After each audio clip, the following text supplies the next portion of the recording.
Hello everyone, tonight we will relax with the story, What Will Be the Fate of the Prisoners of Treason in the Middle Ages. Let's start with today's journey. Let's begin.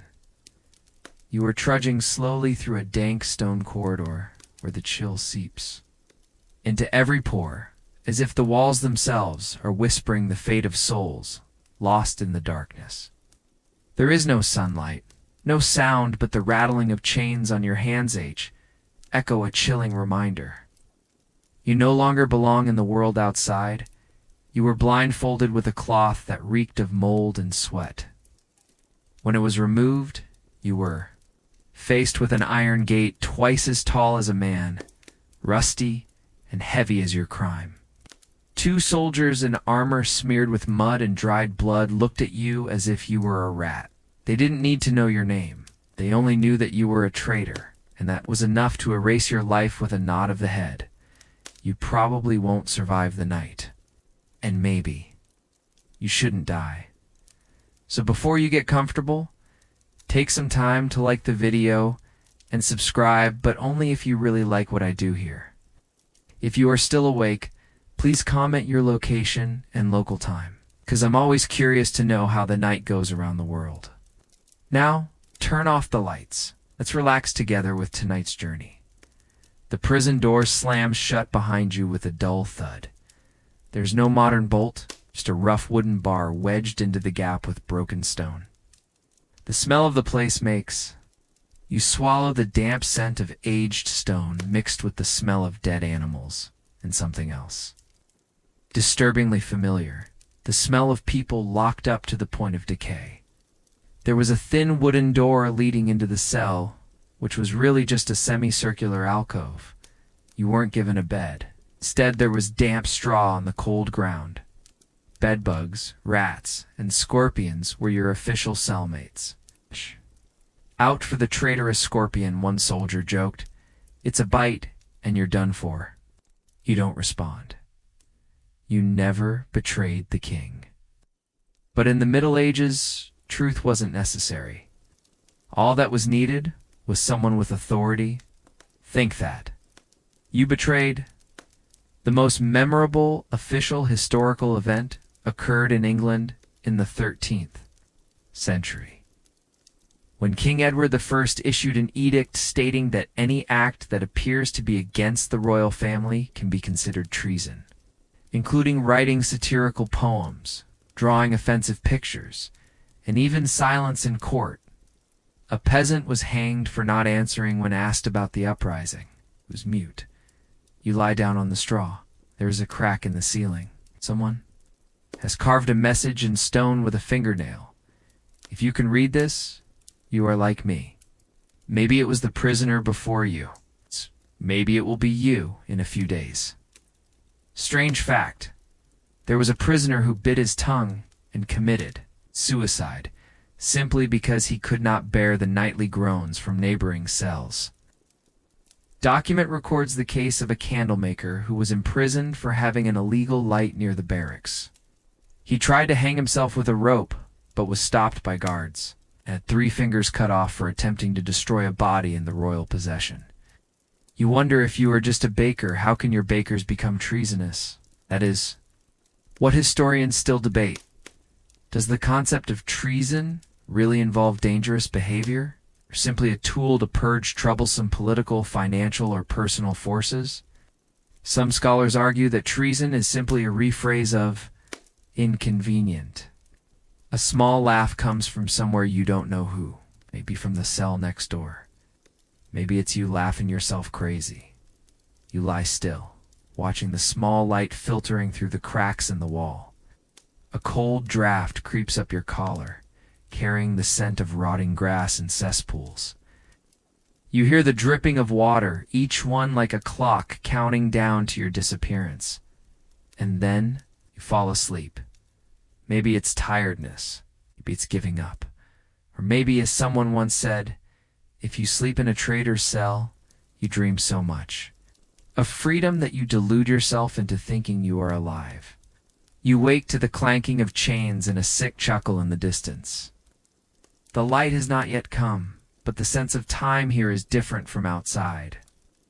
Here, every minute feels like a year, every sigh a death. You begin to remember why you were captured. It didn't start with a burning flag or a secret meeting. It started with a family dinner. A cousin returned from a campaign in the north where the king was rumored to have murdered his own brother to secure the throne. At the table, he told a story. And you just laughed. Just that, a smile. A few days later, the soldiers arrive. Your cousin is gone. And you, your face still scarred by that dinner, are hauled away without formal charges. They don't need them. In the Middle Ages, blood treason, that is. A blood connection to the suspect could be enough to get you thrown into hell. You ask yourself, is this just you? Nope. In 1315, a French noble family was executed because one member was suspected of discussing land. Redistribution with the opposing king. 12 were beheaded, but only a 3-year-old girl was spared, and then sent to a convent for life. You remember, at the dinner table that day, your mother told your cousin to keep his mouth shut? Those words now ring like a death knell. Did she know? Did everyone know? Except you? Curious fact, there was a time when children were taught a rhyme to denounce their parents if they heard treason. An Old English rhyme begins, "If my father says the king is a fool, I must run and tell him." And some children actually did, so betrayal becomes a family ritual. Blood ties are no longer a refuge, but a labyrinth of betrayal where everyone suspects everyone else, and silence is an act more dangerous than screaming. Remember the last time you told a joke? Well, those could get you to the gallows. A prisoner was once arrested for writing a poem mocking the Queen's hairstyle. Historians still debate whether it really amounted to treason, or was it just an excuse to silence intellectuals. Suddenly, the small door where you were being held opened. A guard poked his head in, threw you a wooden bowl of thin porridge, and said in a half-joking, half-serious tone, "You seem to be the type of person who would betray his country without thinking. You were going to ask, what is treason?" But you didn't want to be quoted. In those days, even asking what is treason could be considered mocking the monarchy. You eat porridge, can't be called food. It's something between grass, broth, and dirt, but warm. And in this prison, warmth is a luxury. You close your eyes, remembering your mother's last hug. She told you not to trust anyone, and you didn't. But you trusted the wrong person yourself. Fun fact. In a 1410 trial in Germany, a man was convicted of treason for failing to stop his best friend from murdering a prince. He didn't participate. He just didn't warn him. His "I really didn't know" defense was dismissed with a chilling retort, because you don't know, you deserve to die. You chuckle, a bitter laugh. A guard hears it, looks at you like you're a talking mouse. He mumbles, "Another crazy guy." You begin to understand. Prison does not make you a traitor. It makes you a believer. And that is the greatest sin in this age of trembling Tronos. At the end of the day, you're allowed to stand in the hallway for a few minutes to get some air. You stand among other people, all silent, their eyes glazed over like ghosts. A man next to you whispers to you, "I was arrested because my son told the teacher that I cursed the king when I was drunk."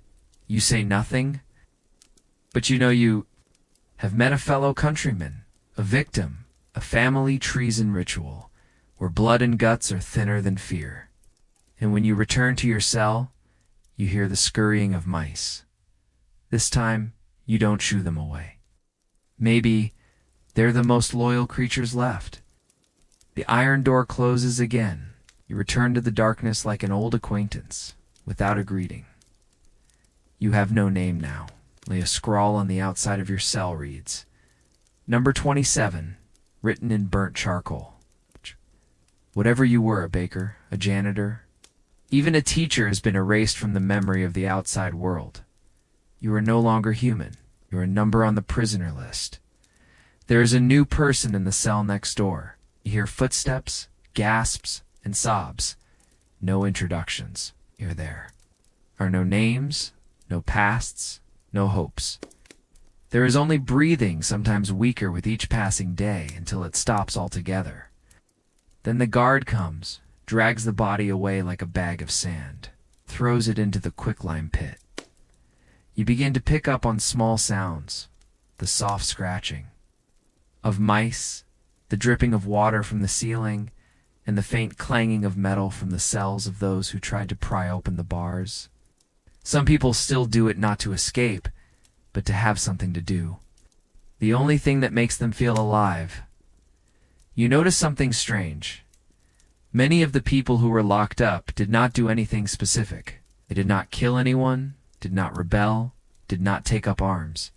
They were locked up because they thought, perhaps because the question is the king a man, was uttered in a sleepwalking state. A remarkable historical event from 12th century.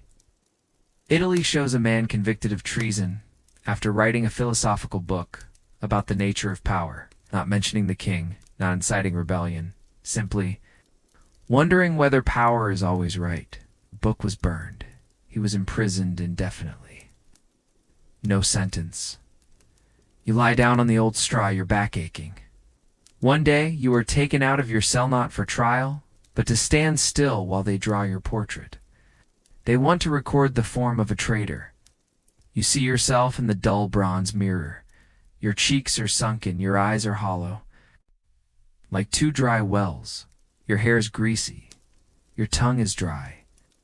It is you, but it is not you. A prison guard smiled faintly. This portrait is to be hung as an example for the children in the palace. You don't know if he's serious or joking. You don't need to know. Truth and lies mix like mud and blood in this place. Curious fact, medieval prisons often hired official royal painters to portray prominent traitors, not to document justice, but to serve as propaganda art. Some of the portraits have survived to this day, but the identities of the people depicted have not. Modern historians still debate whether this was a form of spiritual discipline, or a form of honorable burial for those who were never buried with their names. You now have no name. No one asks who you are, and strangely you don't feel the need for it either. Remember when you were a kid you dreamed of being a painter? Now you are a painting at night. A guard whispered in your ear. Want to change your name? Here every name is a new crime, so I call everyone Know Nothing? You don't answer, but you think, maybe that's the most correct name ever, in the cell. Everyone becomes Know Nothing. You begin to hear steady groans from deep within the basement. Some say it's the second level of treason for those who have betrayed the country. The whole prison, that is. Dare to run, dare to scream, dare to tell the truth. You don't ask. You don't want to know if you might be sent down there. One night, the new person next to you asks softly, "What is your number?" You reply with a sigh. The person nods. Good. Then you still have a person. The person who did not answer was no longer a person, just an extension of the wall, of the air, of oblivion. You begin to understand why so many people choose to fake insanity, talking nonsense, screaming, drawing with shit just to retain some part of themselves. Consciousness of existence. A prisoner. Before you drew a tree on the wall with ... urine, and every day he talked to the tree. Every time the soldiers beat him, he apologized. ... To the tree you don't laugh, because you know sooner or later that tree will be you. You wake up to the smell of, or what used to be, food. A wooden bowl is pushed in through the small crack in the door, what the guard calls royal breakfast, with a thick accent.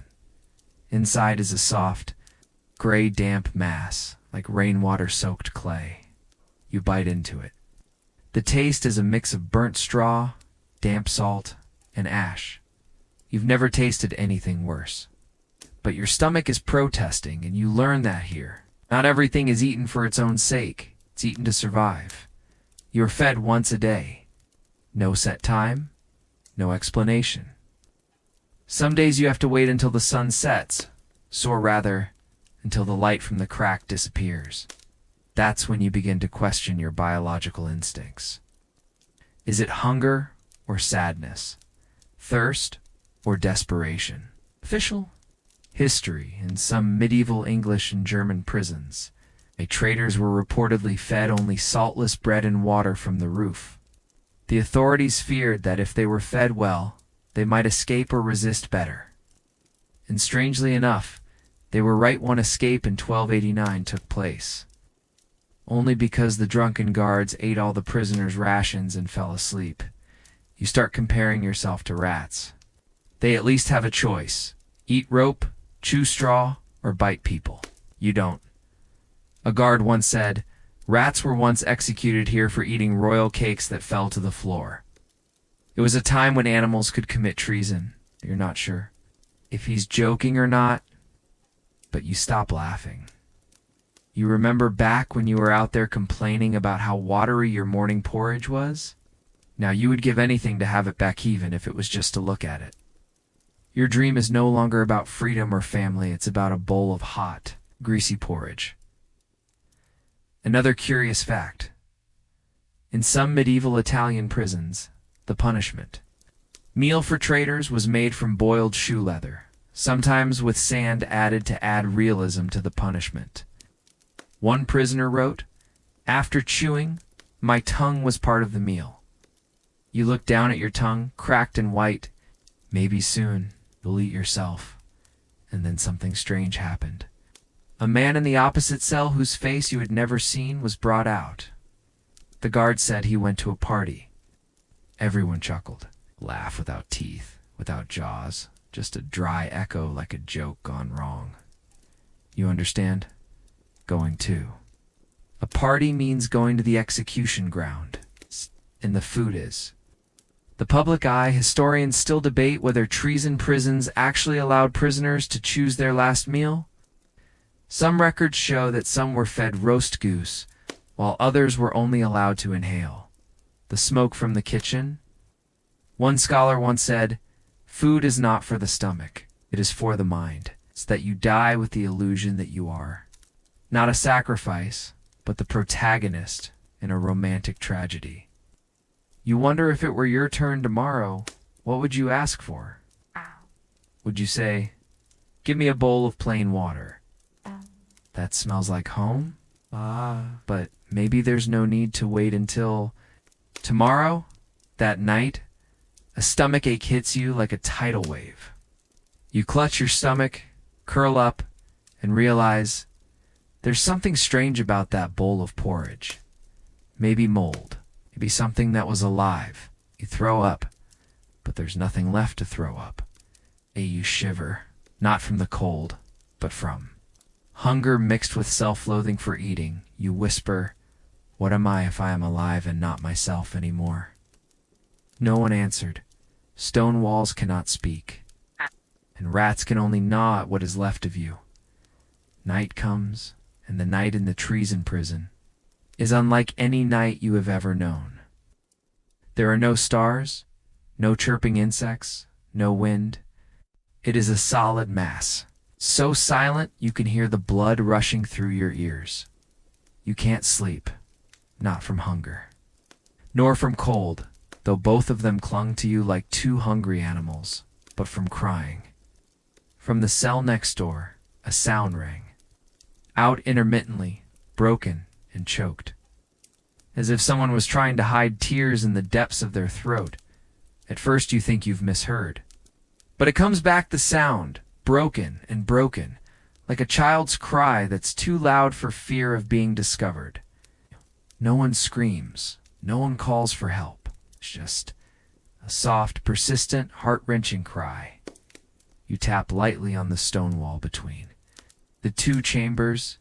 There is no response. You knock again, still no answer. But the crying ... stops. Then a very soft whisper sounded, weak as the last breath. Did you hear them? They buried people alive in the backyard at night so as not to disturb the villagers. You shiver. You heard this rumor when you were a free man. that the Treason prison had a hidden courtyard behind it, where death sentences were carried out quietly, without fanfare, without public announcement. No heads falling or bloodshed in public, just a hole, and the final groans buried in the earth. Real historical event took place in the 15th century Tower of London prison, one document describes.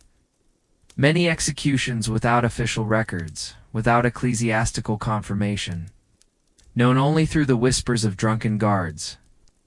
One prisoner wrote in blood on the wall, "I am not afraid to die. I am afraid to die unknown." You start to fear it too.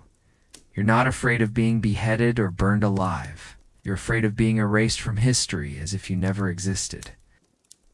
Strange fact. A Normandy prison once used clay mixed with lime to cover bodies, which both masked the smell and melted the bones over several months. In the court records, there was a simple entry, "Dealt with." You stare at the ceiling. You can't cry. Tears are a luxury. Every drop is worth a less painful night. You hear footsteps, uneven, not strong. Just boots dragging across the ground. Then the shuffling of chains. Someone is being taken away. You press your ear against the wall. The person whispers, "My mother told me not to trust the students. Now, the students hanged me. You don't ask anymore. You don't need to know who he is." In the prison of Treason, everyone is each other's friend and also each other's funeral. The guard knocked on the bars and whispered, "You traitors are so romantic. Every night there is a soundtrack. You don't laugh, but you hear another laugh.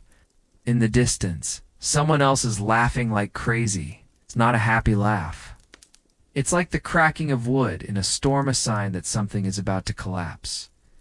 A modern scholar once commented that the prison environment is not designed to physically punish, but to make people collapse. And he seems to be right. You begin to remember your father's voice, a voice you can no longer recognize. You don't know who you miss, or if you're just reconstructing the memory to keep it from fading. Was there someone you loved? Was there someone who touched your hand and said, "It's going to be okay"? Now, there is only cold ice, stale porridge, and the sound of crying falling into nothingness. The cry comes again, farther away, fainter. You don't know if the person is still alive. You don't know if there will be anyone in that cell tomorrow morning, but you know one thing for sure. You will hear that voice in your head for the rest of your life, if there is any life left. This morning, you were dragged out of your cell like a sack of moldy potatoes. No announcement. No explanation. No name because you had no name to be called. A soldier grabbed you by the hair and dragged you down the hallway. It was dirty, falling out in clumps like rotten straw. Your head banged against the stone steps a few times, but no one seemed to care. You were taken to a low-ceilinged room with light. Not natural light, but candles stuck in human skulls. No joke. Look closely. The candlesticks are real skulls. Hollowed out, candles stuck in the tops of the heads. The kind of macabre humor that only someone with the power to kill could find funny. In the middle of the room was a wooden table. On it, there was a bowl of boiling water and a red-hot iron bar. Placed right on the straw mattress, a man in a black cloak stepped out, not introducing his position, but his voice was steady, as if he had said this sentence 100 times. "You will be judged by God's justice. If you are innocent, you will live. If you are guilty, God will punish you through us. You understand this is an ordeal, a trial by torture, historical. Events record many ordeal trials in medieval Europe. Criminals had to dip their hands in boiling water, walk barefoot over hot coals, or hold a hot iron and walk 3 steps. If their hands did not blister within 3 days, they were declared innocent. If their hands were burned, they were guilty. Ironically, if you fainted from the pain, you were also guilty. In short, just being human, you were. Guilty. You are given a choice. Dip your hand in boiling water or hold a hot iron. You asked hoarsely, "What if I refuse?" The soldier standing next to him sneered, "Then God thinks you fear the truth. You choose the iron bar." They thrust it into your hand-red metal like a dragon's eye. You grit your teeth, your hands shaking, and take a step. 1, 2. On the third, your knees buckle. You fall, and the bar falls, leaving a black burn mark on the stone floor.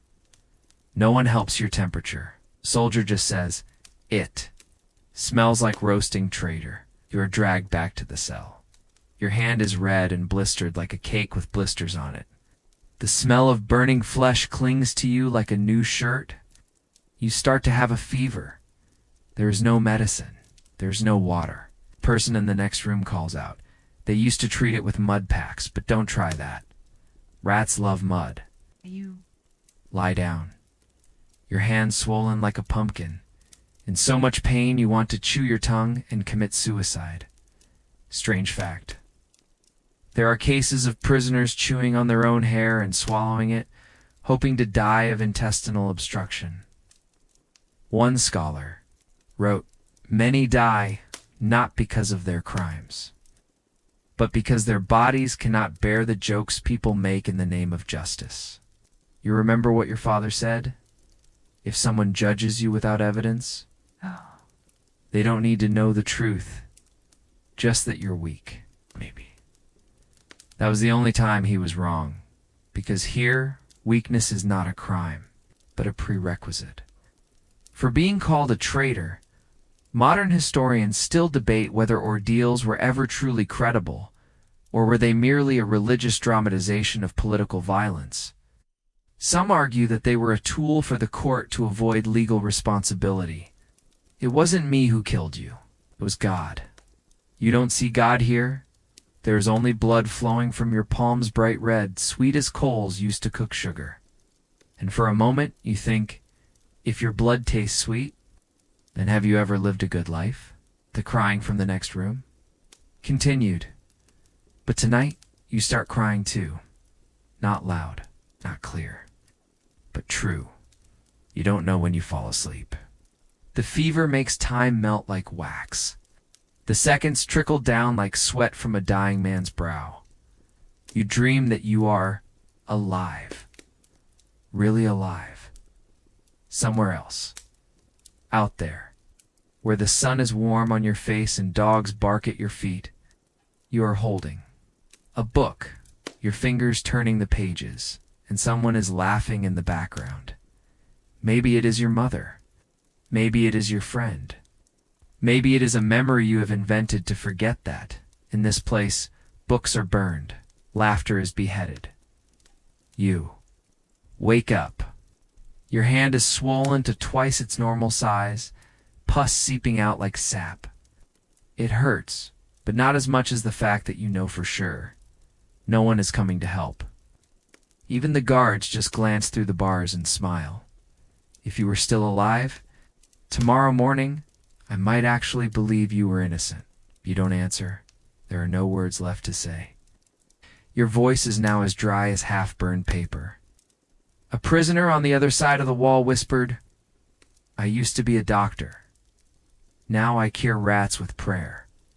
You laugh softly, a breathless laugh, just a slight shiver in your chest. But you ask, "Can you cure fever?" "I can cure hope, but it's expensive." "What fee?" "Must believe there is tomorrow." You are silent. In a real historical event that occurred in Florence in the late 13th century, Traitor was pardoned after curing his guards of the plague. But he was later executed for treason, despite his merits. Historians call this non-retroactive pardon. You mumble, so there's no way out? And then you're taken out. Not to be executed, not to be tortured, but to testify in another trial. You are dragged into the middle of the prison yard, where the ground is streaked with dried blood and moss grows between the rocks. There is a man tied to a stake, skinny and frail, his hair as long as tree roots. He turns to look at you, and for a moment you realize It is your cousin, the one who told the story of that night, the one who made you laugh. Do you know him? Asked the soldier. You look at him, he looks at you. It's just silence thicker than the blood flowing beneath the stake. You were about to shake your head, but your hand hurt too much. And then he laughed. Don't say anything, baby. Just smile. Modern historians are divided on whether the testimony in the treason trials had any real legal value, or was it merely a ritual to reinforce the moral evidence of the community. Some argue that the trials were merely a confirmation of predetermined guilt. You don't testify? No one needs you to testify. They just need you. Look, and you look. Watch as the rope tightens around his neck.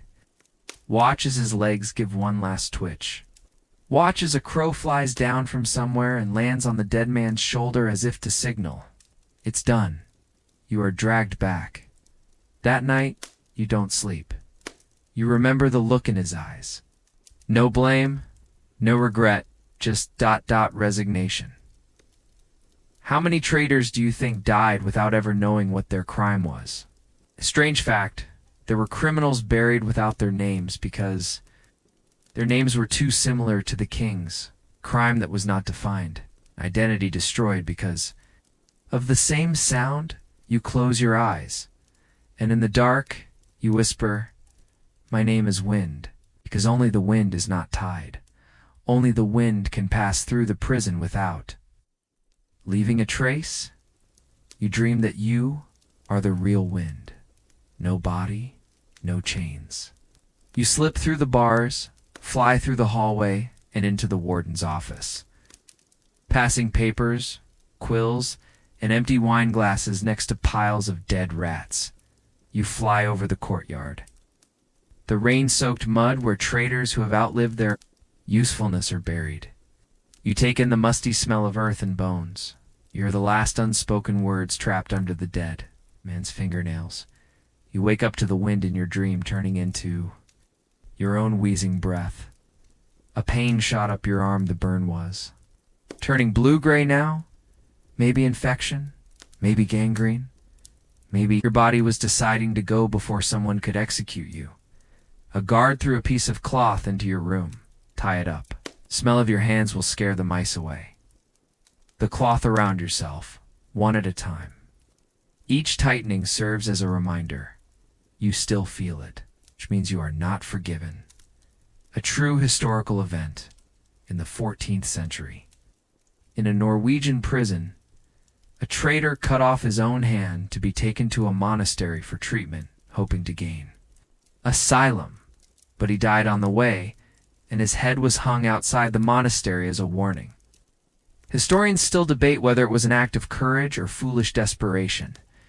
You look at your hands. You have no knife, only your teeth, but you dare not. Not because you are afraid of dying, but because you are afraid that no one will witness your death. You used to think the worst thing was to be executed. No, the worst thing is to die in silence, and then be replaced by someone else also named Know Nothing. One night, you hear light footsteps. Guards usually walk heavily and lazily, but these are light footsteps, like a cat stalking a mouse. You look out. It is a small woman in a pale gray dress, her head covered with a coarse cloth. She was not carrying any weapons. She was only carrying a small bag. She slid a piece of cloth through the bars. Inside were dried leaves and a pinch of white powder. "Hold on," she whispered. "Give me your hand. It won't cure, but it will ease the pain." You were about to ask who she was, but she had disappeared into the darkness. You're not sure if you should use it. The pain makes you forget your doubts. You sprinkle the powder on your hands. The leaves smell nice. Something between mint and smoke. You can sleep. A dreamless sleep. Strange fact. In medieval prisons, it is recorded that women who had been accused of minor treason, for example, falling in love with the wrong man, were sent to work as prison nurses. They tended to the dying, hoping to redeem themselves. Some became legendary, such as the Grey Ghost, the Lady of the Night, or the Saint of the Forgotten. You start to think she's not real, or worse, only to those who are about to die. One modern scholar theorizes, perhaps characters like the prison nurse were a way for the imagination to survive, transforming helplessness into a form of fictional salvation. You don't need to know if she's real or not. You just have to believe that someone, even for once, thinks you're worth a bandage. As the night falls, your arm still aches, but you no longer panic. You sleep, your hand clutching your chest where your heart still beats. Slow, but clear. Ow. Each beat says, you're still here. You haven't gone yet, and no one has taken you away. Not tonight. It did not rain that morning. You can't see the sky. But you know the light filtering through the cracks in the wall doesn't smell of damp rain. It smells of dust and ash. A very specific smell of public executions. It's as if the air itself has learned to foretell tragedy. You are awakened by a familiar sound. A cowhide drum. 3 beats. Pause. 3 more beats. The slow, steady beat of the government preparing to pour cold water on the crowd who had gathered, excited as if they were going to see a play. You weren't called today, but you know someone else will. And the fact that you're still in the dark means maybe it's not your turn yet. A guard passed by, looked into your room, and said, "You are lucky today, but don't rejoice too soon. The list is long." You don't ask what list, It's a list of people who are annoying enough to be killed, but not important enough to be publicly executed.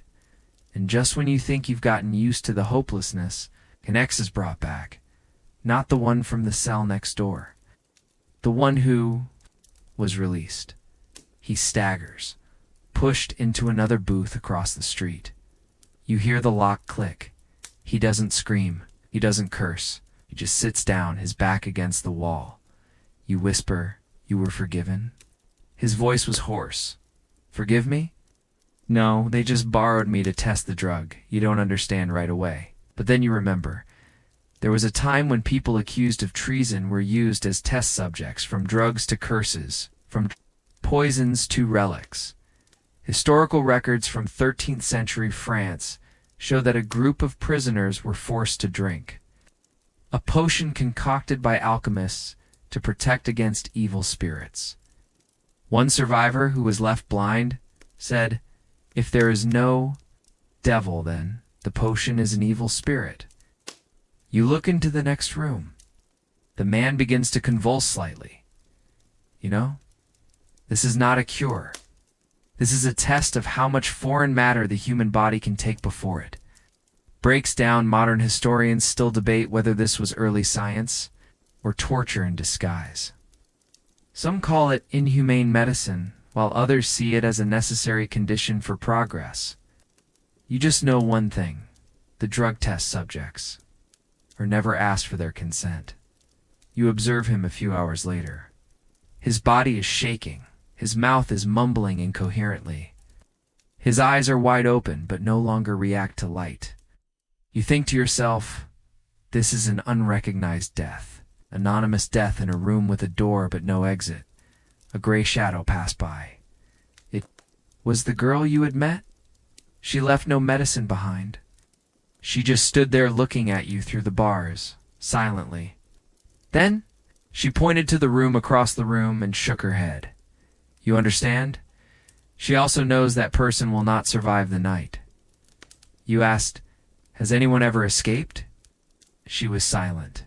Then she walked away. The answer was obvious. You turn. To the wall, you remember a song your mother sang you to sleep, but you only remember the chorus, not the words. You sing to yourself with a dry, cracked throat, "Go to sleep, baby, the night is long." And you do sleep. In that dream, you saw yourself hanging between 2 flagpoles, not as a prisoner, but as a symbol. Half of you was red blood. Half of you was white-oblivion. You wake up and find ... The drums have stopped beating. No one shouted, No. One laughed. Just you. And the fragile breathing of someone across from you about to die a second time, and you understand. Every second that exists is a new experiment. You can no longer count the days. In a traitor's prison, time doesn't flows backwards, dripping like sap from a rotten tree. You don't know what season it is. You don't know how long you've been here. Only know that everyone you spoke to has disappeared. No one explained the man in the cell across from you. The one who had testified for you also fell silent. He might have been released, he might have been taken away, might still be there, but he had no voice left. In prison, silence is not a sign of peace. It is a sign that death has. It's begun to eat into your consciousness. You don't cry anymore, not because you were strong, but because your tears have long since receded like those you once loved. Your eyes are sore and blurry, but you can still see the cracks in the stone wall. Ow. They run like veins, and every morning you look at them like the hands of a clock. Count your existence. Then, one day the guards came. No noise, no threats. He opens your cell door, looks you up and down, and says, "It's time." You asked, "What time?" He did not answer. You are led outside. Your legs are as weak as reeds. In the wind, each step is a shock from the ground up your spine. You stagger between the rows of soldiers, shadow leading itself to a funeral. When you reach the courthouse, you see stone benches, a wooden table, and a man in a red shirt writing something. The brush moves quickly, coolly. You look closely. He is writing the indictment. You shiver not from fear, but from the strange feeling of hearing the crows calling on the roof again. You lift your head, and for the first time in months, see the sky, gray dot, empty dot, like Youth Man in Red read aloud.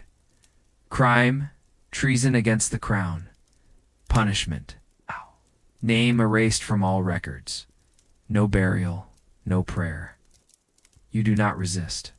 There is no excuse. No one is waiting for you to say anything. No one wants to listen. You're not a person. You are a function to be completed. Historical records from 12th century.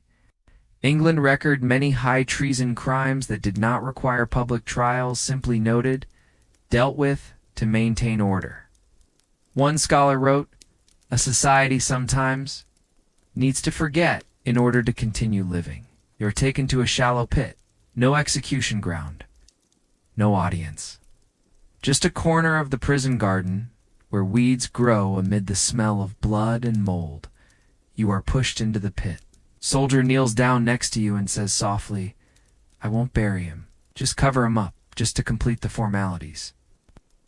Nod, no tears. No last words. There was only a whisper from the girl in gray, who suddenly appeared behind the wall. "I will miss you." You laugh, because you're not sure she's serious. But it's the truest thing you've ever heard. You lie down. Dirt begins to cover you handful after handful. Not heavy. Not light. Just an existence fading like the last light through the crack of a prison cell wall. And then, the night inside you goes out. No drums, no birdsong, no wind. There is only one strange thing. You do not feel afraid. Because in the end, you are no longer a traitor, nor are you human. You are the last memory of an era that killed anyone who dared to question. Thank you for coming along to the end of the story. I hope you had a peaceful night filled with gentle reflections on history and the human condition,